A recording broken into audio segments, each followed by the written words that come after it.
Durante esta semana, hermanos y hermanas, queremos estudiar un tema que yo considero ser de crucial importancia. Muchas veces los ministros nos instan a que estudiemos la Biblia y nos dicen, tenemos que estudiar la Biblia porque solo estudiando la Biblia podemos crecer en el Señor.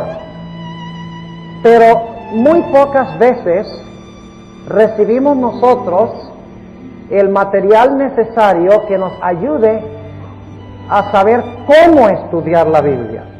Porque una cosa es estudiarla y es otra cosa saber los principios y saber los métodos a través de los cuales podemos estudiar y entender y disfrutar la Biblia. Así que durante esta semana el propósito no es tener una semana de oración más. Inclusive todas las noches, en vez de predicar desde acá, yo he pedido la oportunidad de predicar desde el piso, desde abajo, porque quiero usar el tablero y quiero que tengamos una clase, más bien que predicación. La sierva de Dios nos ha dicho que necesitamos sermonear menos y necesitamos enseñar más. Y eso es lo que queremos hacer durante el transcurso de esta semana, estudiar ciertos principios donde ustedes puedan usar esos principios en su propio estudio, porque no siempre van a tener un pastor, ni tampoco deben depender para su crecimiento espiritual de lo que dice el pastor. Ahora, es importante escuchar a los pastores, no me entiendan mal, pero llegará el día cuando cada alma tendrá que estar parada sola delante de Dios, y nosotros necesitamos estudiar la Biblia por nosotros mismos. Si no tenemos métodos que vienen de la misma Biblia, que nos explica la Biblia, entonces vamos a caer en errores al estudiar la Biblia. Así que durante esta semana quiero invitarles a abrir ahora su programa y quiero decirles más o menos la secuencia de temas que vamos a tener. En esta mañana queremos hablar de Cristo, el centro de las profecías. Ahora, originalmente cuando hice el programa pensaba que íbamos a tener reunión el sábado por la tarde, el próximo sábado, y no este sábado. Entonces vamos a tener que variar un poco el programa, porque esta tarde sí vamos a tener reunión, Dios mediante, y esta tarde quiero hablar del tema, la Biblia es su propio intérprete. O sea, lo que van a hacer es correr todos los temas para arriba un día, ¿ok? Porque el próximo sábado por la tarde parece que va a haber una reunión en el centro juvenil, no estamos absolutamente seguros todavía, donde voy a hablar sobre la adoración según el concepto bíblico y el problema que tenemos con el movimiento celebración en la iglesia adventista. Así que no es absolutamente cierto que va a haber esta reunión todavía, pero ya se les anunciará con tiempo. Si por alguna razón no se materializa esa reunión el próximo sábado por la tarde, entonces yo creo que seguiríamos adelante para tener un programa aquí el próximo sábado en la tarde y añadiríamos un tema entonces a nuestro programa. Así que ustedes pueden leer aquí los títulos: Cristo, el centro de las profecías, la Biblia, su propio intérprete, ese es el tema de esta tarde. Todos los libros se encuentran en Apocalipsis. Vamos a mostrar cómo ustedes pueden hilar todos los libros y encontrar cómo se relacionan con Apocalipsis. Luego vamos a estudiar en dos temas que Israel hoy es la iglesia. Ese es un tema de suprema importancia porque muchos están encontrando cumplimientos de profecías allá en la Tierra Santa y están hablando de que Saddam Hussein está reconstruyendo Babilonia y que pronto los judíos van a reconstruir el templo y que las profecías se cumplen en ese sentido, y necesitamos entender este principio. Luego, en dos temas, después de eso, vamos a analizar la importancia de conocer la estructura de las profecías, o sea, la estructura literaria de los diferentes libros de la Biblia, y vamos a estudiar cuidadosamente en el primer tema la estructura de Daniel, la estructura literaria de Daniel. Y en el segundo tema vamos a estudiar la estructura literaria del libro de Apocalipsis para que no caigamos en error en nuestras interpretaciones. Y luego finalmente vamos a estudiar la ley de triple aplicación. Y no les voy a explicar ahora qué es la ley de triple aplicación, pero cada profecía tiene tres aplicaciones. Tiene una aplicación original, histórica, tiene una segunda aplicación a la primera venida de Jesús y tiene una tercera aplicación en relación con eventos que suceden antes y también en el momento de la segunda venida de Cristo. O sea, tienen un cumplimiento doble. Tienen el original y luego cumplimiento en el Nuevo Testamento y cumplimiento al final de la historia. Ahora quisiera invitarles a abrir sus Biblias junto conmigo al libro de San Juan. El Evangelio según San Juan, y vamos a notar lo que dice el capítulo 5 y el versículo 39. Aquí el Señor Jesucristo estaba sosteniendo un diálogo con los fariseos, con los dirigentes judíos, quienes pretendían comprender muy bien las escrituras del Antiguo Testamento. El contexto es que Jesús recién había sanado a un paralítico, y todo el capítulo 5 de San Juan es un relato de lo que pasó después que el Señor Jesucristo sanó a este paralítico. Encontramos en el versículo 39 una declaración muy interesante que hace el Señor Jesús. Le dice a los dirigentes judíos lo siguiente: escudriñad las escrituras. En realidad, en el idioma griego, la palabra aquí escudriñad puede ser imperativo o puede ser indicativo, lo cual significa que se puede traducir escudriñad las escrituras o se puede traducir escudriñáis las escrituras. En este contexto creo que la traducción más apropiada, aunque los dos se aplican, es que Jesús les está diciendo a ellos: escudriñáis las escrituras. Es decir, ustedes escudriñan o estudian las escrituras porque a vosotros os parece que en ellas tenéis la vida eterna. O sea, ustedes estudian las escrituras porque ustedes creen que las escrituras consiguen vida eterna, pero luego Jesús dice en el versículo 39, la última parte: y ellas son las que dan testimonio de mí. Ahora Jesús les está diciendo: ustedes pretenden entender las escrituras, ustedes las estudian porque ustedes creen que en ellas van a hallar la vida eterna. Pero ahora cuando yo sano a este paralítico, ustedes me rechazan a mí, cuando esas escrituras hablan de mí.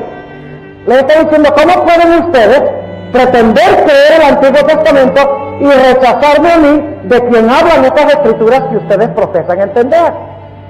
Ahora notemos lo que sigue diciendo Jesús en el versículo 45 y 46. No penséis que yo os tengo de acusar delante del Padre. Hay quien os acusa, dice Jesús. Yo no los voy a acusar, pero hay quien los acusa a ustedes. ¿Y quién es ese? Moisés, en quien vosotros esperáis. Y luego noten lo que dice Jesús: porque si vosotros creyeseis a Moisés, creeríais a mí, porque de mí escribió él. ¡Qué tremendo versículo! Dice Jesús: si ustedes creyeran, si ustedes entendieran los escritos de Moisés, ustedes me aceptarían a mí, porque Moisés escribió de mí. Entonces, ¿cómo es que ustedes pretenden creer a Moisés y me rechazan a mí si Moisés escribió de mí? Y luego dice en el versículo 47: y si a sus escritos no creéis, ¿cómo creéis a mis palabras? Vamos también al Evangelio según San Lucas, el capítulo 24. El Evangelio según San Lucas, el capítulo 24, y vamos a empezar leyendo en el versículo 21. San Lucas, el capítulo 24 y el versículo 21. Y traigan sus Biblias esta semana porque vamos a leer mucha Biblia. Vamos a tener muchos versículos y espero que los estén anotando, porque los principios que estamos estudiando son básicos. Y si entienden estos principios no van a caer en el error de interpretar incorrectamente las profecías, siempre y cuando junto con estos principios oren al Señor para que el Espíritu Santo les ayude a aplicar correctamente los principios y a entender la palabra de Dios. Ustedes recuerdan el contexto: habían dos discípulos seguidores de Jesús que estaban camino a Emaús, y era el tercer día después que Jesús había sido crucificado. Y estos hombres iban cabizbajos, iban chasqueados, iban tristes. Y mientras caminaban, Jesús se acercó a ellos y empezó a hablar con ellos. Y en el versículo 21 encontramos la conversación entre Jesús y estos discípulos. Dicen estos dos individuos: mas nosotros esperábamos que Él era el que había de redimir a Israel. Y ahora sobre todo esto, hoy es el tercer día que esto ha acontecido. Chasqueados, diciendo: nosotros creíamos que Él iba a ser el Redentor de Israel, y que en vez de ser el Redentor de Israel, murió. Y hoy es el tercer día desde que murió. Nuestras esperanzas han sido echadas al suelo. Versículo 22. Aunque también unas mujeres de los nuestros nos han espantado, las cuales antes del día fueron al sepulcro y no hallaron su cuerpo. Vinieron diciendo que también habían visto visión de ángeles, los cuales dijeron que Él vive. O sea, habían oído los rumores de que Jesús había desaparecido del sepulcro. Versículo 24. Y fueron algunos de los nuestros al sepulcro, y hallaron así como las mujeres habían dicho, mas a Él no le dieron. Y entonces el Señor Jesucristo le dice a estos dos individuos lo siguiente: entonces Él les dijo: oh insensatos y tardos de corazón para creer todo lo que los profetas han dicho. Y luego sigue diciendo: ¿no era necesario que el Cristo padeciera estas cosas y que entrara en su gloria? Y el versículo 27 es clave. Y comenzando desde Moisés y de todos los profetas, declarábales en todas las escrituras lo que de Él decían. ¿Saben ustedes que ahí se mencionan las tres divisiones de la Biblia hebrea? Los hebreos dividían la Biblia en tres secciones. Primero, Moisés. Segundo, los profetas. Y tercero, los escritos, que era lo que no estaba incluido en Moisés y los profetas. Es decir, que Jesús les está diciendo: ustedes son insensatos y tardos de corazón, porque no se han dado cuenta que Moisés habla de mí, no se han dado cuenta que todos los profetas hablan de mí, y no se han dado cuenta que las escrituras, el resto de las escrituras, dan testimonio de mí. Ahora noten también lo que dice el versículo 44 del mismo capítulo 24 de San Lucas. Versículo 44 dice: y Él les dijo, está hablando ahora con los discípulos en el aposento alto, con los apóstoles, y Él les dijo: estas son las palabras que os hablé estando aún con vosotros, que era necesario que se cumpliesen todas las cosas que están escritas de mí. ¿Dónde? En la ley de Moisés y en los profetas. ¿Y dónde más? Y en los salmos. ¿Ve? Otra vez la triple clasificación. En la ley de Moisés, en los profetas, y acaba de decir hace unos versículos que ¿cuántos profetas? Todos los profetas, y en los salmos. Ahora, la sierva de Dios, Elena White, ha hecho una declaración muy audaz. Se encuentra en Deseado de todas las gentes, página 182. Ella declara lo siguiente, y esta declaración no la hace ningún teólogo, solo una profetisa bajo la inspiración de Dios se atreve a hacer una declaración tan audaz como esta. Dice ella: en toda página, importante eso, lo tienen en su programa, en toda página, sea de historia, preceptos o profecía, la escritura del Antiguo Testamento, las escrituras del Antiguo Testamento irradian la gloria del Hijo de Dios. Por cuanto era de institución divina, todo el sistema del judaísmo era una profecía compacta del Evangelio. Acerca de Cristo dan testimonio todos los profetas. ¿En cuántas páginas del Antiguo Testamento se encuentra Cristo? En cada página, dice el Espíritu de profecía, en toda página. Pero saben, muchas veces surge el problema de que cuando un pastor se levanta en la iglesia, trata de meter a Cristo en el sermón. ¿Saben que es un error tratar de meter a Cristo en un sermón? Lo que hay que hacer es ir y sacarlo de la Biblia. No meterlo a la Biblia, sino sacarlo. Porque en cada página del Antiguo Testamento se encuentra Cristo. Y voy a darles algunos ejemplos dentro de unos momentos. ¿A qué escrituras se refería Jesús cuando dijo: ustedes estudian las escrituras? Obviamente el Antiguo Testamento, porque cuando Jesús dijo esas palabras, Él no había completado su ministerio y no había ¿qué? No había Nuevo Testamento. Entonces, ¿cuánto del Antiguo Testamento es una revelación de Cristo? ¡Todo! Ahora, un punto muy importante, hermanos y hermanas. La mayoría de las iglesias hoy en día no encuentran en Cristo el cumplimiento del Antiguo Testamento, sino que creen que las profecías se cumplen con el Israel literal en Palestina. ¿Verdad? Creen que la iglesia será ¿qué? Raptada secretamente al cielo, y luego todas las profecías del Antiguo Testamento que nunca se cumplieron, se van a cumplir ¿con quiénes? Con el Israel literal, independiente de Cristo. Porque encuentran como el centro del Antiguo Testamento no Cristo, sino a Israel. Pero según nos dijo Jesús mismo, el centro del Antiguo Testamento es Cristo. Y si vamos a estudiar alguna profecía, algún pasaje, necesitamos encontrar en ese pasaje un reflejo o una revelación de Cristo Jesús. Permítame ilustrar lo que quiero decir. Hay iglesias hoy en día que dicen, nosotros somos iglesias del Nuevo Testamento. Nosotros creemos en el Nuevo, porque eso habla de Cristo. No somos del Antiguo, porque el Antiguo son puras leyes, puras historias, puros preceptos, cosas así. Nosotros somos cristianos del Nuevo Testamento. Por el otro lado están los judíos. Los judíos dicen, nosotros no queremos nada con el Nuevo Testamento. Nosotros somos del Antiguo Testamento. Así tenemos dos grupos. Muchas iglesias cristianas que dicen nosotros somos del Nuevo, y los judíos que dicen nosotros somos del Antiguo. Pues déjenme decirles algo, hermanos y hermanas, y es esto. Una persona no puede entender el Nuevo Testamento al menos que entienda el Antiguo.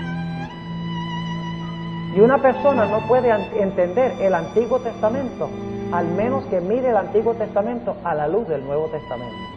Permítame darles algunas ilustraciones prácticas para que puedan entender. Ustedes saben, cuando miran a la noche ven la luna, ¿verdad? ¿De dónde viene la luz de la luna? La luz de la luna viene ¿de dónde? Del sol, exactamente. La luna glorifica ¿a quién? Al sol. Ahora, ¿qué sucedería si alguien apagara el sol? ¿Qué pasaría con la luna si alguien apagara el sol? ¿Cuánta luz tendría la luna? ¡Ninguna! Porque la luna adquiere su luz ¿de dónde? Del sol. Ahora comparemos los testamentos desde esa perspectiva. El Nuevo Testamento es el sol. El Antiguo Testamento es la luna. Y Cristo iluminaba sus rayos de luz sobre el Antiguo Testamento. De tal manera que cuando la gente leía el Antiguo Testamento, debía ver allí reflejado, ¿qué cosa? Reflejada la luz de Cristo. Como cuando miramos la luna, sabemos que existe el sol y dirige nuestra atención al sol. Y la gloria no es para la luna, la gloria es para el sol. ¿De cuánto valor es la luna sin el sol? De ninguna. ¿De cuánto valor es el Antiguo Testamento sin el Nuevo? Ninguno. Imagínense ustedes si Cristo no hubiera venido. Imaginémonos por un momento que Cristo no hubiera venido la primera vez y que tuviéramos nada más el Antiguo Testamento. ¿Ustedes creen que se podría entender el Antiguo Testamento? ¿Qué creen? Sistema de sacrificios, ceremonias, todas las historias que finalmente se cumplieron en Cristo, que iban a ser en Belén, que iban a ser de una virgen, etcétera, etcétera. El Antiguo Testamento hubiera sido un libro ¿qué? Un libro cerrado. Hubiera sido como la luna sin la luz del sol. También podríamos usar la ilustración que usa el apóstol San Pablo, donde él dice que el Antiguo Testamento era como una sombra y el Nuevo Testamento es como el cuerpo que proyecta la sombra. Me gusta esta ilustración. Salen ustedes a la luz del día, el sol lo tienen atrás y el sol está brillando sobre ustedes. ¿Qué pasa en el camino? Ustedes proyectan ¿una qué? Una sombra, y cuando la gente ve la sombra, ¿qué sabe? ¿Qué sabe cuando ven la sombra? Saben cuando ven la sombra de que hay una realidad que está ¿qué? que está proyectando esa sombra, porque no hay tal cosa como una sombra sin una realidad que proyecte la sombra, al menos que sean espiritistas, que no somos como adventistas. Hay una realidad que proyecta la sombra, y al ver la sombra, ven la realidad. El Antiguo Testamento eran puras sombras, proyectadas por la realidad Cristo. La cosa es que Cristo no había venido todavía. ¿Cómo se podía salvar la gente en el Antiguo Testamento si Cristo no había venido? ¿Quién es el único que puede salvar? ¿Cómo se salvaba la gente en el Antiguo Testamento? ¿Por obras? ¿Por ley? ¿Cómo se salvaban? Se salvaban por fe en quién. Pero ¿cómo podían tener fe en Cristo si Cristo no había venido? Ahí oigo la respuesta correcta. Veían en todo el Antiguo Testamento un sistema de qué? Veían las sombras. Hay alguien que está proyectando esa sombra del sacrificio del Cordero. Oh, el Cordero de Dios que quita el pecado del mundo. En otras palabras, a través de las sombras que proyectaba Cristo, el que iba a venir, ellos discernían en las sombras a Jesús, discernían en el Antiguo Testamento al Salvador que iba a venir. Y créanme ustedes, hoy nos salvamos de la misma forma como la gente del Antiguo Testamento. Solo que los del Antiguo Testamento se salvaban mirando hacia el Cristo que iba a venir, mientras que nosotros nos salvamos mirando hacia acá, hacia atrás, al Cristo que ya vino. Pero todos somos salvos por el mismo Cristo. Pero como Cristo no había venido en el Antiguo Testamento, Dios dio historias y símbolos y ceremonias, el templo, personajes, etcétera, en el Antiguo Testamento, para que viendo Israel todas esas cosas, supieran cómo iba a ser el Mesías cuando viniera, para que vieran en su religión el sistema de salvación que se iba a realizar cuando viniera la realidad. Y en toda página del Antiguo Testamento encontramos lindas historias y símbolos y figuras y alegorías y tipos del Señor Jesús. Nosotros, claro, estamos acostumbrados a las historias que obviamente presentan a Cristo. Por ejemplo, el sacrificio de Isaac. ¿Quién no sabe que el sacrificio de Isaac es un símbolo de Cristo? Cuando leemos esta historia en Génesis 22, eso salta a los ojos. Nadie puede fallar en ver que ese es un símbolo de Jesús, el sacrificio de Isaac, porque está demasiado claro. O pensamos, por ejemplo, de la roca que fue herida en el desierto. Oh, todos sabemos que eso representa a Cristo, Como la vara del juicio pegó sobre la roca, o castigó la roca, y de la roca salieron aguas. De la misma manera, el Señor Jesucristo fue castigado por la vara de juicio de su Padre, aunque Él no lo mereció, y cuando el azote de Dios cayó sobre Cristo la roca, entonces Cristo nos dio el agua del Espíritu Santo. ¿Quién no puede entender eso? Eso es tan sencillo. O la escalera de Jacob. Todos sabemos que esto representa a Cristo, porque el Nuevo Testamento lo indica claramente. La escalera tiene dos partes claves, la parte de abajo y la parte de arriba. Y algunos me dicen, bueno, ¿y qué es la parte del medio? Pues les digo que no hay parte del medio, al menos que haya la de arriba y la de abajo. Así que las dos partes importantes son las de arriba y la de abajo. Y Jesús, como Dios, nos une con Dios, y como hombre está unido con los hombres. Ahí están las dos partes de la escalera. Y claramente los ángeles que ascienden y descienden representan a los ángeles que llevan nuestras oraciones a Cristo y Cristo al Padre, y trae las respuestas de Dios a los seres humanos. Eso está claro, está obvio.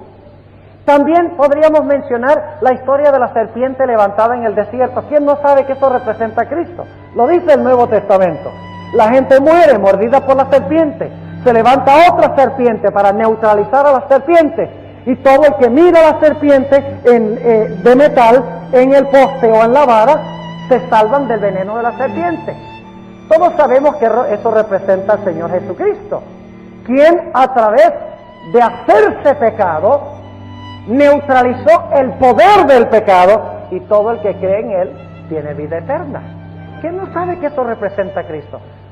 Pero saben ustedes, hermanos y hermanas, que no son solamente esas historias obvias las que revelan a Cristo. Hay también historias del Antiguo Testamento que nadie ni siquiera se imaginaría a simple vista en la superficie de que están hablando de Cristo, y al estudiarlas con más cuidado nos damos cuenta que claramente están revelando algún aspecto de la obra que Cristo iba a venir a hacer. Ahora, en esta mañana, dentro de unos momentos, voy a compartir algunas de estas historias con ustedes, historias muy interesantes que nadie sospecharía que son simbólicas del Señor Jesucristo, pero que sin embargo lo son. Y lo que quiero que veamos en esta mañana, hermanos y hermanas, es que cuando leemos el Antiguo Testamento, debemos leerlo con anteojos cristianos. ¿Entiende lo que estoy diciendo? Debemos ponernos los anteojos, debemos poner los lentes cristianos y debemos buscar en las páginas del Antiguo Testamento al Señor Jesucristo. Y luego debemos ir al Nuevo Testamento para ver cómo el Señor Jesucristo cumplió esa profecía o esa historia del Antiguo Testamento. Podríamos también comparar esto con un retrato y con una persona. ¿Qué es más real? Yo les pregunto. ¿Un retrato de una persona o la persona? ¿Qué es más real? ¿Puede usted tener un retrato sin tener a la persona? ¿Puede usted sacarle una foto a alguien si no tienen a alguien a quien sacarle la foto? ¡Claro que no! Ahora, ¿qué hizo Dios? Dios le sacó una serie de retratos a Jesús. Y en el Antiguo Testamento le mostró los retratos a Israel, para que supieran cómo era Él, qué iba a hacer Él. Les mostró un retrato en el santuario, les mostró un retrato en Melquisedec, les mostró un retrato en David, les mostró también un cuadro en Salomón, les mostró también a través de la historia de Jonás, les mostró a través de toda la historia del Antiguo Testamento diferentes fotos o retratos del Señor Jesucristo, para que cuando el Señor Jesucristo viniera, los judíos dijeran, a este ya lo conocemos ya hemos visto la foto. ¿Han tenido ustedes esa experiencia alguna vez? Muchas veces yo encuentro a gente que me dice, pastor, yo ya lo conozco a usted. Y digo, ¿cómo me conoce? Dice, sí, hemos escuchado sus cassettes. Y la voz en persona es igualita a la voz que está en el cassette. Me conocen de antemano a través del cassette. Pues en el Antiguo Testamento la gente conocía a Jesús antes de que viniera, porque el Padre sacó una serie de retratos, le mostró las fotos a los israelitas en el Antiguo Testamento, y a través de las fotos ellos sabían que iba a ser Jesús, y cuando viniera debían aceptarlo. Pero ¿qué pasó? No entendieron los retratos, ¿verdad? No entendieron las fotos. Y por lo tanto dice la Biblia que vino a los suyos, y los suyos ¿qué? Y los suyos no lo recibieron, no estaban preparados, entendieron mal los retratos, porque no leyeron los retratos con lentes ¿qué? Con lentes cristianos, sino que leyeron trataron de mirar las fotos sin lentes, vieron las fotos borrosas y no entendían lo que iba a suceder, porque no entendían su propio Antiguo Testamento. Ustedes conocen ese pasaje difícil de 2 de Corintios 3, ¿verdad? Donde habla de la letra mata más el espíritu vivifica, y donde habla del velo colocado sobre el rostro de Moisés. Y muy pocos adventistas hablan de ese pasaje, porque es bien problemático, porque dice que la letra mata y el espíritu vivifica, y que todo eso viejo se va a ser abolido para establecer lo nuevo. Entonces como que decimos, por favor no nos saquen eso, porque si nos sacan eso no sabemos cómo contestarlo. Pues déjenme decirles cuál es el problema allí. Ustedes recuerdan, Moisés fue allá arriba al monte para recibir ¿qué cosa? La ley, los 10 mandamientos, ¿verdad? Cuando Moisés bajó con los 10 mandamientos, ¿qué característica había en el rostro de Moisés? Brillaba el rostro de Moisés, ¿verdad? ¿Y qué le dijo el pueblo a Moisés? Cúbrete la gloria, ponte un velo para que no podamos ver la gloria. Ahora, ¿qué simboliza todo eso? ¿Qué era la gloria reflejada en el rostro de Moisés? ¿Qué era esa gloria? No, hay dos cosas, los 10 mandamientos y la gloria reflejada en el rostro de Moisés. Saben que en 2 de Corintios, el capítulo 3, dice que la gloria reflejada en el rostro de Moisés era la gloria de Cristo. Es decir, lo que el pueblo estaba diciendo era, Moisés, queremos la ley sí, pero no queremos ¿qué? No queremos la gloria reflejada en tu rostro. Y por lo tanto, le dijeron a Moisés que tapara o que cubriera su rostro. Y Pablo, usando ese concepto, en el Nuevo Testamento, en 2 de Corintios 3, él dice, Moisés ya no es una persona, sino son los escritos de Moisés. Y los judíos de la época del Señor Jesucristo, leían Moisés sin ¿quién? Sin Cristo. Y por lo tanto tenían un ¿qué? Tenían un velo en su rostro. Y así como en los días de Moisés, la gente dijo, danos la ley, pero tapa la gloria. De la misma manera, en el tiempo de Cristo, los judíos decían, oh sí, creemos, somos de Moisés, somos de Abraham, creemos en la ley, etcétera, pero rechazaron a quién. Rechazaron a Cristo, hacia quien apuntaban todas estas cosas. Y por lo tanto, Pablo le dice a los judíos, cuando ustedes se conviertan a Cristo, de repente se van a poner los lentes y van a ver el Antiguo Testamento en una luz muy diferente que lo que ustedes han visto el Antiguo Testamento antes. En otras palabras, hermanos y hermanas, necesitamos nosotros ser detectives de la palabra. ¿Qué es un detective? ¿Qué hace un detective? Un investigador privado, un private eye, ¿qué hace? Investiga, ¿qué hace? Busca pistas, ¿verdad? Busca pistas. Una pista acá y una pista allá para resolver un complejo panorama de problemas, para tratar de explicar la problemática del caso. Ahora, nosotros debemos ser en el Antiguo Testamento, ¿qué cosa? Detectives, por medio de la conducción divina. Y debemos buscar en el Antiguo Testamento pistas en cuanto a quién. En cuanto a Cristo.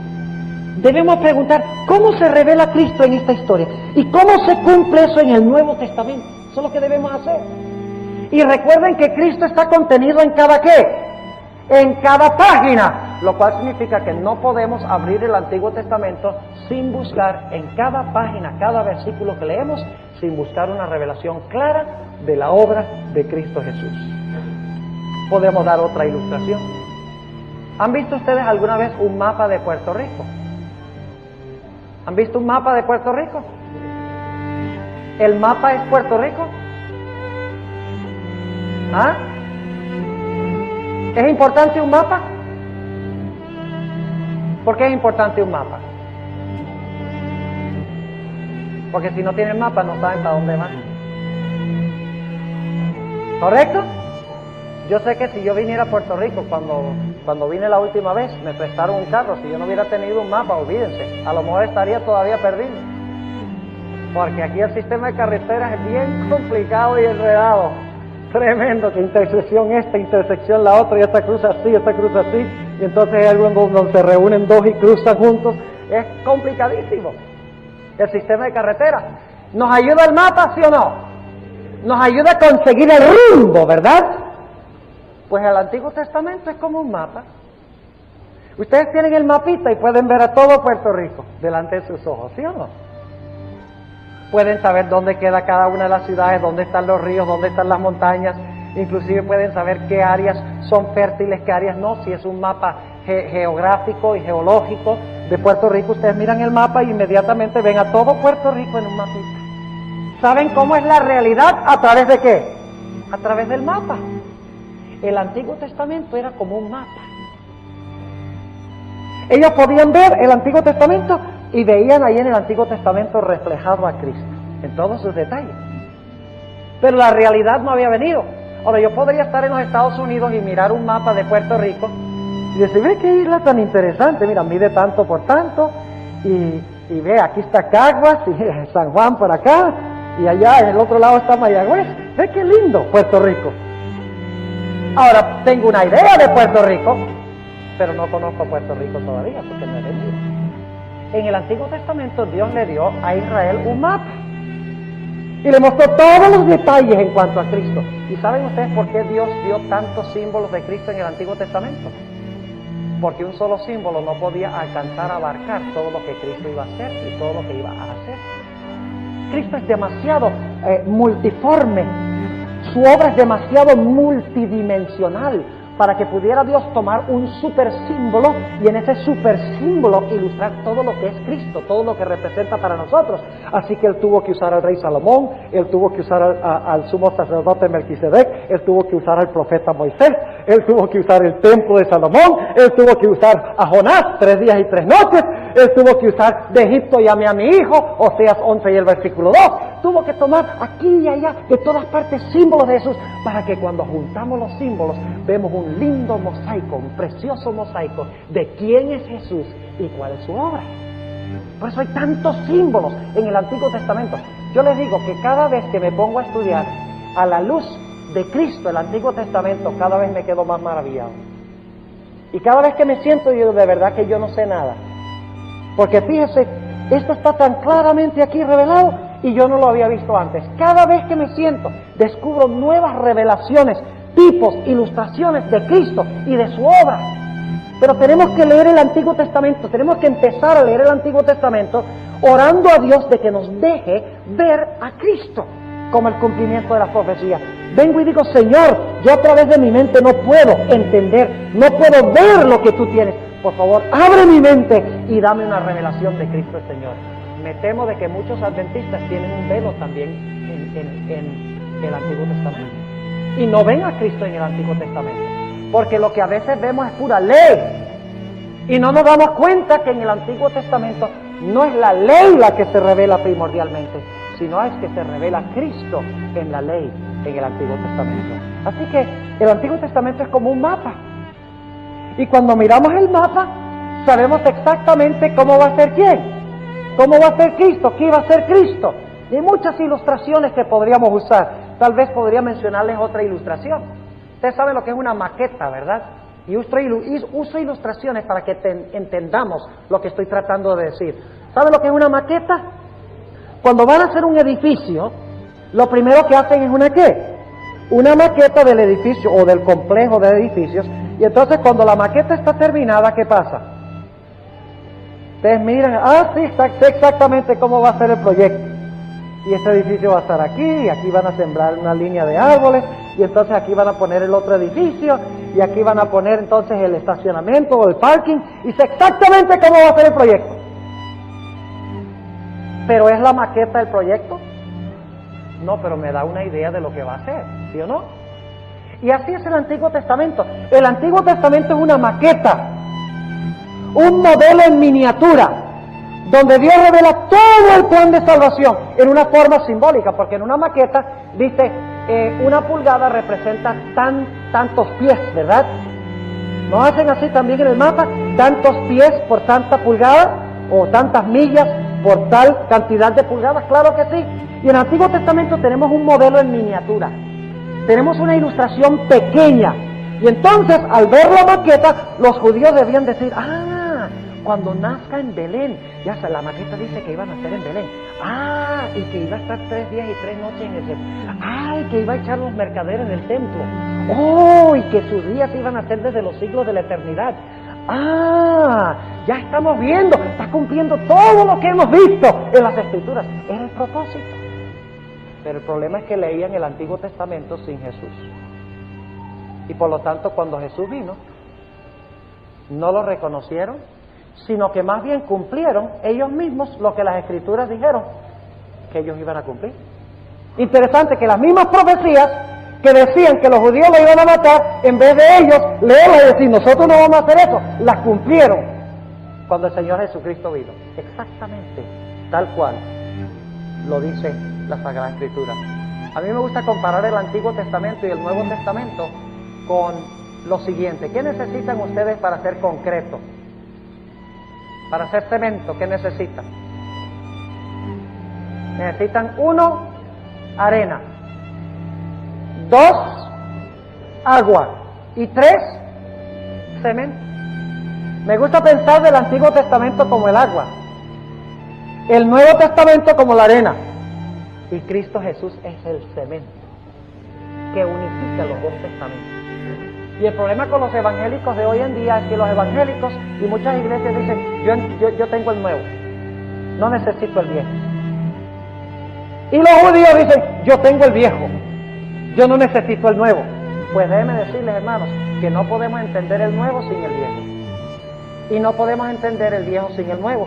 San Agustín, quien no era ningún santo, pero así lo llaman, hizo una declaración sabia en medio de todas las cosas fatuas que dijo. Hizo una declaración por lo menos que fue sabia. Y no había mucha sabiduría en lo que dijo, pero por lo menos en esto acertó. Dijo lo siguiente, hablando de los testamentos. Dice, el nuevo está en el antiguo velado. Y el antiguo está en el nuevo revelado. ¿Está bueno eso? Voy a repetirlo. El nuevo está en el antiguo velado. Y el antiguo está en el nuevo revelado. Ahora notemos algunos versículos más en esta mañana antes de concluir. Y hay tantos versículos que podríamos leer sobre este asunto, pero quiero que tengan la idea clara. Eso es lo importante. Noten el libro de Hechos de los Apóstoles, el capítulo 10 y el versículo 43. Hechos 10 y el versículo 43. Noten lo que dice aquí. Hechos 10 y el versículo 43. Dice: a este dan testimonio algunos de los profetas. Ustedes van a encontrar que es una técnica que yo uso mucho. Así que pónganse las pilas, avíspense. Y algunos dicen: pastor, ¿por qué a veces lee mal? Les voy a explicar por qué. Porque el diablo también lee mal. Y ustedes no deben guiarse por lo que yo leo, sino por lo que ustedes ven. Por eso. Así que cuando yo lea incorrectamente, ustedes me corrigen. ¿Ok? Dice ahí en el versículo 43: a este dan testimonio todos los profetas. ¿Cuántos? Todos. ¿Cómo así? Aún el libro de Habacuc. ¿Qué creen ustedes? ¿Profeta Habacuc? ¿Cuántos han leído recientemente el libro de Habacuc? El libro de Abdías. Como que casi nunca leemos esos proféticas menores, ¿verdad? Oh, pero tiene una revelación maravillosa de Jesús. Aún el librito de Ageo. Vamos a Ageo un momentico. Vamos al libro de Ageo, el capítulo 2. Ojalá lo puedan encontrar. Ojalá les sea posible encontrarlo. Saben, hermanos, esta semana les voy a ilustrar este principio. Esta tarde se los voy a ilustrar. Voy a tomar historias del Antiguo Testamento donde posiblemente jamás han visto a Cristo. Y han dicho: ¿cómo es que se revela Cristo allí? Y vamos a encontrar una revelación increíble de Jesús. Y van a decir, como yo digo cada vez que me siento a estudiar: pero pobre de mí, que no sé nada. Pues créame que yo paso por esa experiencia todos los días cuando estudio. Digo: pero ¿cómo es que yo no veía eso antes? Y mientras más estudio, más encuentro a Jesús. Noten el libro de Ageo, el capítulo 2, y les voy a dar un poco de contexto para que ustedes entiendan lo que quiero decir. Y no olviden traer su Biblia. Hay dos sonidos que le encanta a un pastor oír. Uno, un amén de vez en cuando. Y dos, el sonido de las páginas de la Biblia volteando. ¿Ok? Así que en esta semana yo espero que ustedes no me defrauden. Quiero escuchar esos dos ruidos. Son los únicos ruidos que puede haber en la iglesia mientras yo estoy predicando: el ruido de la Biblia y el ruido de un amén. Y si sienten el deseo de decir aleluya, digan aleluya también, o gloria al Señor. Y no crean que yo soy pentecostal. Acabé de presentar una serie en Texas donde hablé en cuanto al movimiento celebración en la iglesia adventista, y los que me oyeron saben que yo no simpatizo con esas cosas. Pero cuando su corazón está bien con Dios, cuando su vida, cuando está tratando de vivir en armonía con la voluntad de Dios y con la ley de Dios, no tengan miedo de decir aleluya. ¿Por qué le damos nosotros al diablo la munición de Dios? ¿Saben ustedes que en el cielo los seres celestiales viven diciendo amén? Lean Apocalipsis 4 y 5. Lean Apocalipsis 19. Cuando están adorando a Dios en el cielo, cada rato los que están en el cielo dicen aleluya y aleluya. Ah, pero es un aleluya que viene de un corazón puro, no de un corazón impuro. Ahí está la clave. Así que esos son los dos ruidos que quiero escuchar durante esta semana. Ahora de regreso otra vez al libro de Ageo. Resulta que el libro de Ageo fue escrito alrededor del año 520 a.C. El templo de Jerusalén y la ciudad habían sido destruidos por Nabucodonosor muchos años antes. Aproximadamente 90 años antes, el templo y la ciudad habían sido destruidos. Y por lo tanto, ahora encontramos que el pueblo salió de Babilonia, regresaron nuevamente a su tierra, porque Ciro dio el decreto de que regresaran para reconstruir el templo. Y cuando volvieron, empezaron a construir el templo con mucho brillo, pero luego entonces vinieron problemas y dejaron de construir el templo. Y cada uno, dicen, Ageo empezó a preocuparse por su propia casa, por enmaderar las paredes, y por conseguir dinero y meterlo al banco, por todas sus cosas, como nuestra iglesia, que nos preocupamos por lo nuestro y dejamos abandonado el templo de Dios. Y no estoy hablando solo de las paredes, sino el templo de Dios es la iglesia, piedras vivas, la gente de las costosas. Dice el libro de Ageo que se sentaron a llorar. Digo, ¡ay! Este templo no es ni la sombra de lo que es el templo de Salomón. ¡Qué feo este templo en comparación con el templo de Salomón! Y Dios ahora dijo algo que los judíos hasta el día de hoy no han entendido. ¿Qué fue lo que dijo? En el versículo 7, haré temblar a todas las gentes, y vendrá el deseado de todas las gentes. De ahí saca la hermana White el nombre del libro. ¿Sabían ustedes eso? ¿Cuántos sabían que la hermana White sacó el título del libro de ahí, de Ageo? No hay muchos. Dice, y vendrá el deseado de todas las gentes. Y ahora escuchen. Y henchiré esta casa de gloria, ha dicho Jehová de los ejércitos. Y luego dice en el versículo 9, la gloria de esta casa postrera será mayor que la de la primera, ha dicho Jehová de los ejércitos, y daré paz en este lugar, dice Jehová de los ejércitos. Los judíos han tratado de entender esa declaración hasta los días de hoy, porque el templo que se construyó, aun cuando fue embellecido 46 años por Herodes en los tiempos de Jesús, no era ni la sombra del templo en los días de Salomón, y además de eso, el templo judío ya fue destruido, así que aparentemente esta profecía no se cumplió. ¿Qué quería decir Ageo cuando declaró que la gloria de esta última casa sería mayor que de la primera? En Juan el capítulo 1 y el versículo 14 nos dice cuál fue el cumplimiento. Juan 1 y el versículo 14 nos dice lo siguiente: y aquel verbo fue hecho carne y habitó entre nosotros. Esa palabra habitó en el idioma griego es tabernaculó. Tabernaculó entre nosotros. ¿Qué era el tabernáculo? Era el templo durante el peregrinaje de Israel. Dice, aquel verbo fue hecho carne y habitó entre nosotros, y vimos su ¿qué? Vimos su gloria, gloria como del unigénito del Padre, lleno de gracia y de verdad. Oh, mis hermanos, el Señor Jesucristo caminó en los atrios de ese templo. El Señor Jesucristo enseñó en los atrios de ese templo. Y no fue porque la estructura era más hermosa o los materiales eran más hermosos, sino porque Dios mismo bendijo el templo con la presencia de la gloria de Jesús. ¿Cómo podemos entonces entender a Ageo el capítulo 2 y el versículo 7 al 9? Si no nos ponemos los anteojos, ¿qué? Los anteojos cristianos, nos ponemos los anteojos de Cristo y decimos, ¡oh! Ahí hay una profecía de Jesús. ¡Qué profecía magnífica y extraordinaria! Y así sucede con muchas referencias del Antiguo Testamento. Podríamos leer, por ejemplo, el capítulo 7 de Hebreos. Ahí habla de Melquisedec. Vamos allí un momentico, al libro de Hebreos, el capítulo 7. Y vamos a notar que Cristo es el nuevo Melquisedec. Ahora, yo quiero preguntarles, ¿de qué tribu debían ser los sacerdotes en el Antiguo Testamento? De Leví, ¿correcto? ¿De qué tribu era Jesús?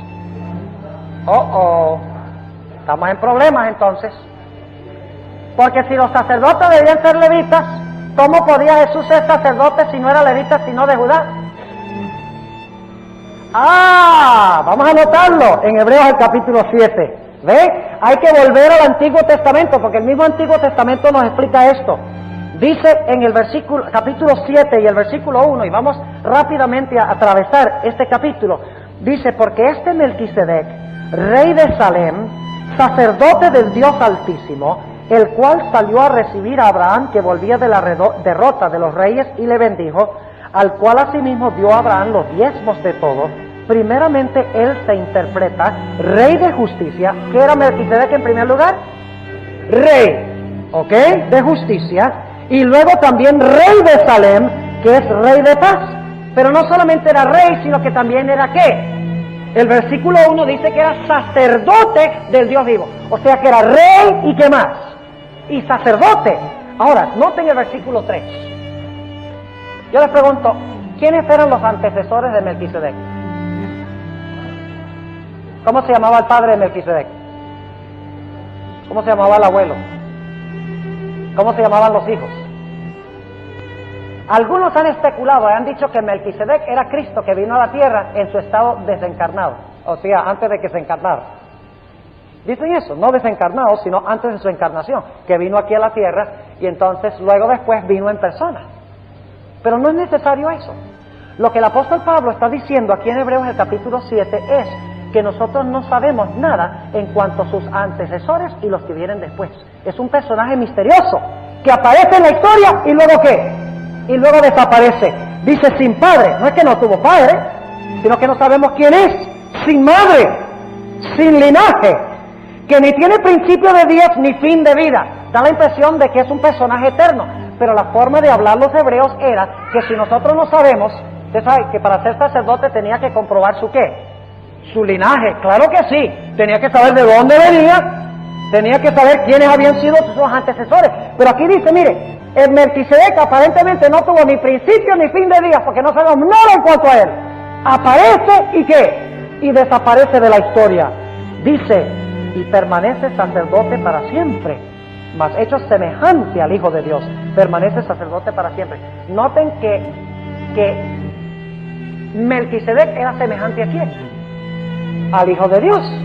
Ahora, noten lo que dice el versículo 4. Mirad pues cuán grande fue este, al cual aún Abraham el patriarca dio diezmos de los despojos. Versículo 5. Y ciertamente los que de los hijos de Leví toman el sacerdocio tienen mandamiento de tomar del pueblo los diezmos según la ley, es a saber de sus hermanos, aunque también hayan salido de los lomos de Abraham. Ahora, es decir, los sacerdotes debían descender ¿de cuál tribu? De Leví. Pero ahora viene el problema, versículo 6.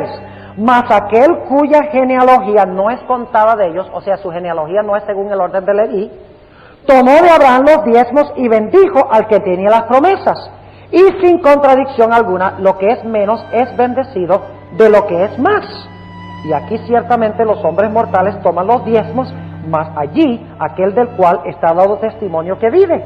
Y por decirlo así, en Abraham fue diezmado también Leví, que recibe los diezmos. Ahora tenemos que entender el modo de pensar hebreo para entender este versículo. Y es que aunque Leví vino de Abraham, cuando los levitas recibían el diezmo, en realidad es como si Abraham estuviera dándole los diezmos a Melquisedec, porque Leví estaba en los lomos, por así decirlo, de Abraham, iba a ser descendiente de Abraham. Así que se está hablando prolépticamente, o sea, se está hablando de antemano en este pasaje en cuanto a Leví, aunque viene mucho tiempo después de Abraham. Versículo 10, porque aún estaba en los lomos de su padre cuando Melquisedec le salió al encuentro. Y ahora viene la explicación clave, versículo 11. Si pues la perfección era por el sacerdocio levítico, porque debajo de él recibió el pueblo de la ley, ¿qué necesidad había aún de que se levantara otro sacerdote según el orden de Melquisedec y que no fuese llamado según el orden de Aarón? ¿Están entendiendo ese versículo? O sea que si la gente podía recibir perfección, si sus pecados, el problema de los pecados era resuelto, en el sacerdocio levítico, ¿para qué levantar otro sacerdocio según el orden de Melquisedec? Versículo 12.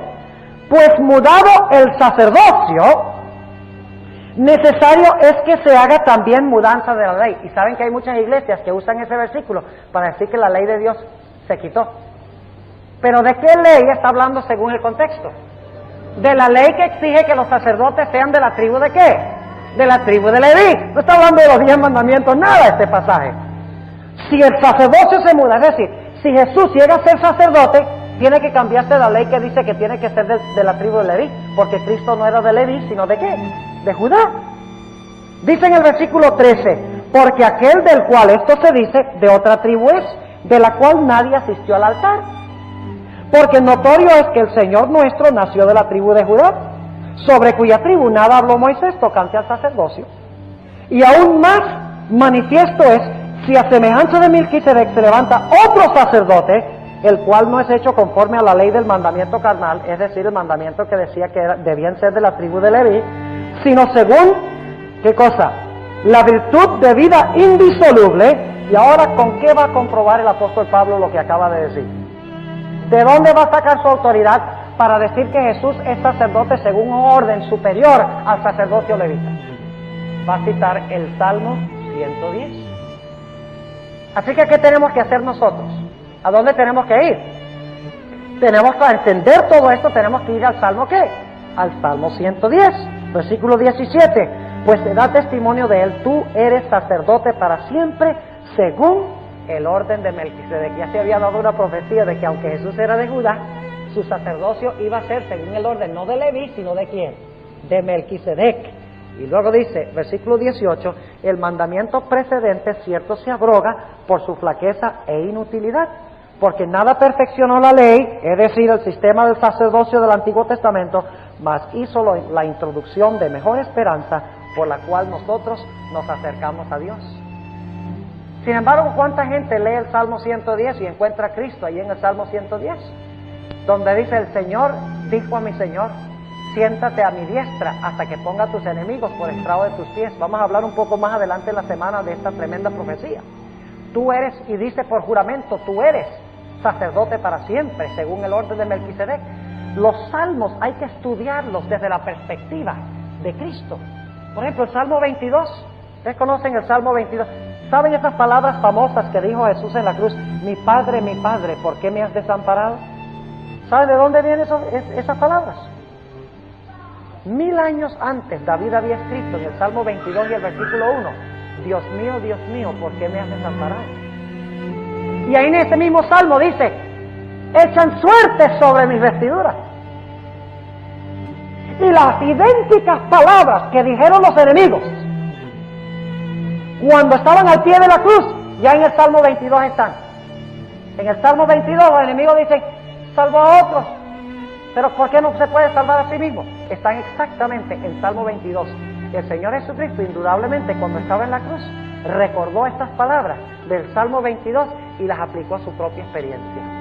Podríamos mencionar también el Salmo 41, y esta tarde lo vamos a hacer más detenidamente, el Salmo 69, el Salmo 91, el Salmo 23. ¿Saben ustedes que el Salmo 22, 23 y 24 son una colección? Los tres salmos. El Salmo 22 habla de la muerte de Cristo. El Salmo 23 habla de su reposo en el sepulcro. Aunque ande en valle de sombra de muerte, no temeré mal alguno, porque tú estarás conmigo. Está hablando de la experiencia de Cristo. Y luego el Salmo 24 habla de su resurrección y ascensión, cuando los ángeles están cantando, abrido puertas eternas, y entrará el Rey de Gloria. Tenemos en esta colección de tres salmos la muerte, la sepultura y la resurrección de nuestro Señor Jesucristo. Pero cuando los estudiamos muchas veces no vemos eso. También ustedes conocen este texto donde dice que la piedra que los edificadores rechazaron ha sido hecha piedra principal del ángulo. ¿De dónde viene eso? Del Salmo 118. Y como les digo, esta tarde otra vez vamos a hablar un poco del Salmo 118. Está hablando de una piedra cuando se construyó el templo de Salomón, que estaba allí al lado del templo, una piedra bien grande y era como medio, un poco ordinaria, y los constructores mientras estaban construyendo la ignoraban, hasta que finalmente dijeron, bueno, vamos a usar esa piedra, y resulta que la que habían rechazado por tanto tiempo, que no tenía ninguna belleza, ninguna simetría para que fuera deseado, la pusieron por piedra principal del ángulo. Y el Señor Jesucristo, hablando con los judíos de su época, dijeron, ustedes son los edificadores que han rechazado la piedra. Es tiempo de que en vez de rechazar la piedra, la pongan como piedra principal del ángulo de la iglesia. Tremenda historia, cristocéntrica, cristológica. Quiero terminar en esta mañana mencionándoles dos cosas. Cristo es el cumplimiento de las promesas hechas a Abraham, y Cristo también es el cumplimiento de lo que fue Moisés. Déjenme nada más mencionarle algunos detalles interesantes en cuanto a Moisés y a Jesús. Y yo sé que ustedes han oído esto, pero para que estudien un poquito más el paralelo entre Moisés y Jesús. Ustedes saben que en Deuteronomio 18 encontramos que Moisés dijo que Dios iba a levantar un profeta semejante a Moisés, pero que iba a ser ¿qué? Mayor que Moisés. Si leen Hechos 3 y el versículo 22 al 24, encontrarán que ese profeta mayor a Moisés, que cumple la obra de Moisés, es Cristo. ¿Niños menores de qué? De 2 años en ambos casos. Y en Apocalipsis 12 dice que el dragón separó a la mujer para devorar a su hijo. Y en el Antiguo Testamento, en Ezequiel 29:3, dice que Faraón es el gran dragón que yace en medio de las aguas del río Nilo. Es decir, Faraón es el gran dragón que trata de matar a Moisés, el libertador. De la misma forma, encontramos que Satanás, el gran dragón, tiene la intención de aniquilar a Cristo, el gran libertador del pecado. Además de eso, encontramos que ambos fueron llamados a salir ¿de dónde? De Egipto. Ustedes saben, en Mateo dice, de Egipto llamé a mi hijo, de Egipto llamé a mi hijo. Y está hablando literalmente ahí en Oseas de que llamó a Israel a salir de Egipto, pero se le aplica también a Cristo. De Egipto llamé a mi hijo. Ambos son refugiados y salen de Egipto. Además de eso, Moisés fue bautizado en el mar y luego llevó al pueblo 40 años para ser probados en el desierto. El Señor Jesucristo fue bautizado en el río Jordán y luego entonces fue probado 40 días en el desierto. Solo que Israel se mostró infiel, mientras que el Señor Jesucristo se mostró fiel. Ambos, tanto Moisés como Cristo, escogieron 12 y 70. ¿Sí o no? Moisés las 12 tribus, Cristo los 12 apóstoles. Moisés los 70 ancianos para ayudarle en la organización de Israel. El Señor Jesucristo también los 70 ancianos. Ambos trajeron pan del cielo. ¿Recuerdan el paralelo que hace Jesús? Dice, vuestros padres recibieron maná del cielo, pero yo les voy a dar un maná que no perece, en Juan el capítulo 6. Ambos trajeron agua de la roca, mientras que Moisés trae agua de la roca, afligiéndola con la vara. Cristo es la roca, y cuando la vara del juicio del Padre cae sobre él, ¿qué viene de Cristo? Agua. Ambos están relacionados con la serpiente levantada en el desierto. Ambos les brilla el rostro. El Señor Jesucristo fue transfigurado en un monte. Le brilló el rostro. Dice que su rostro era como el ¿qué? Como el sol, dicen los evangelios. Ambos murieron y luego fueron arrebatados a Dios y a su trono. Hay muchos paralelos entre Moisés y Jesús, porque Jesús es el nuevo Moisés, el que cumple todas las promesas hechas a Moisés. Y quiero mencionarles también brevemente en cuanto a Abraham. ¿Qué le prometió Dios a Abraham? Le prometió 3 cosas. Uno, que a través de Abraham se iban a quitar las maldiciones que habían venido como resultado del pecado. En ti serán benditas todas las ¿qué? Todas las naciones de la tierra. Abraham traería ¿qué? Bendición. En segundo lugar, sus descendientes serían como ¿qué? Como la arena del mar. Y en tercer lugar, que iba a ser heredero de la ¿qué? De la tierra. Ahora yo quiero preguntarles, ¿qué ser humano en realidad puede eliminar las maldiciones que han venido sobre el planeta Tierra? ¿Qué ser humano puede hacerlo? ¿Todos somos pecadores, sí o no? ¿Quién es el único que en realidad puede hacer todas estas cosas? Es Cristo. Y por eso, si ustedes leen Gálatas el capítulo 3, dice, a Abraham fueron hechas las promesas y a sus simientes. No dice a sus simientes como de muchos, sino a su simiente, la cual es Cristo. Cuando a Abraham se le prometió que a través de su simiente todas las naciones serían bendecidas, se recuperaría toda la tierra, no estaba en realidad hablando de Isaac, estaba hablando ¿de quién? Del Señor Jesucristo. Y fíjense que el Nuevo Testamento, hablando de esto, dice que a través del Señor Jesucristo se restaura toda la tierra que fue perdida como resultado del pecado. A través del Señor Jesucristo habrá una muchedumbre que nadie puede contar en Apocalipsis el capítulo 7, redimida de toda nación, tribu, lengua y pueblo. Y a través de Cristo se quita la maldición. Es interesante que cuando Adán pecó, ustedes notan lo que inmediatamente sucedió. Dice que salieron espinas, ¿verdad? Además de eso, ahora Adán debía ¿qué? Trabajar con el ¿qué? Con el sudor de su frente. Además de eso, Adán llegó a estar desnudo. Y como resultado de eso vino a la raza humana muerta. Yo no sé si ustedes han notado, pero esas 4 maldiciones en realidad son las 4 cosas que sufrió Cristo cuando estuvo en la tierra. Colgó desnudo en la cruz, le fue colocada una corona de espinas, sudó gotas de sangre y sufrió la muerte. Es decir, que Cristo, a través de cumplir con lo que Dios condenó a Adán que sufriera, Cristo lo sufrió. Y de esta manera, si yo acepto a Cristo, el sudor que derramó Él, la muerte que sufrió Él, la desnudez por la cual pasó Él, las lágrimas que soltó Él, la corona de espinas que fue colocada sobre Él, me es atribuido todo este castigo a mí cuando me entrego a Él y lo recibo como mi Salvador. En otras palabras, hermanos y hermanas, cuando leemos nosotros las Escrituras del Antiguo Testamento y también del Nuevo Testamento, debemos encontrar una revelación de quién, una revelación de Cristo Jesús. Sea David, sea Salomón, sea el templo, sea Melquisedec, sea José. Podríamos hablar del paralelo entre Jesús y José. Sus hermanos lo mandaron allá a Egipto, dijeron, nos deshicimos de él, pero por el acto de deshacerse de él, trajeron salvación sobre ellos mismos. Y lo vendieron por unas cuantas piezas de plata también, sus propios hermanos.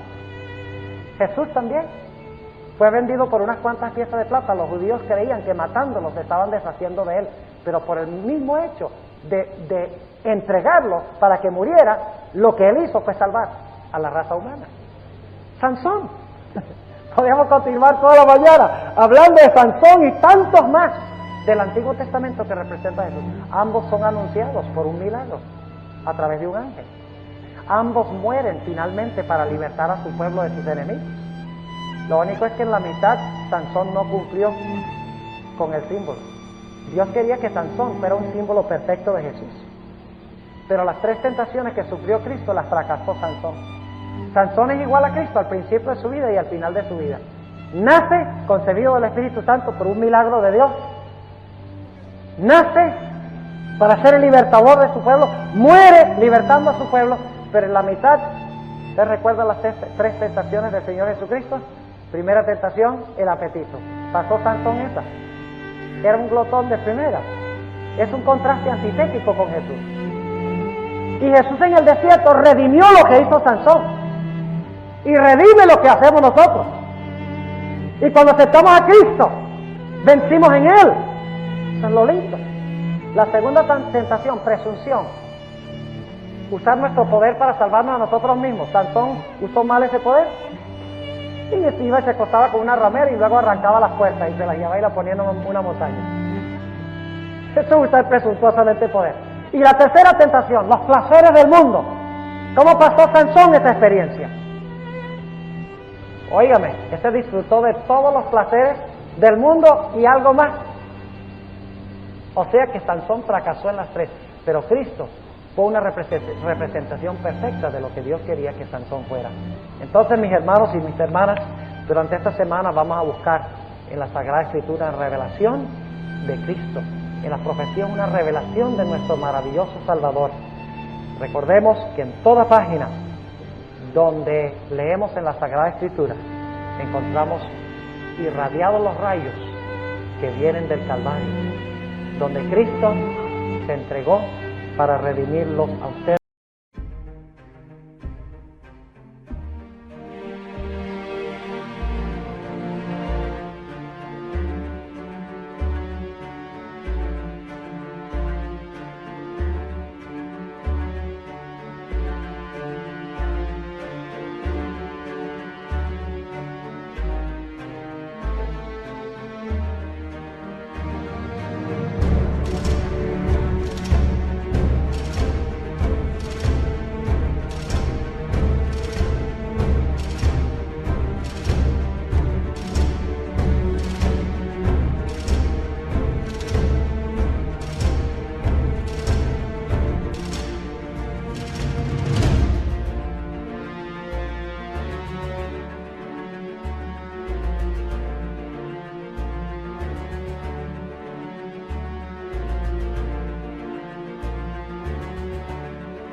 y para redimirme a mí. Oremos.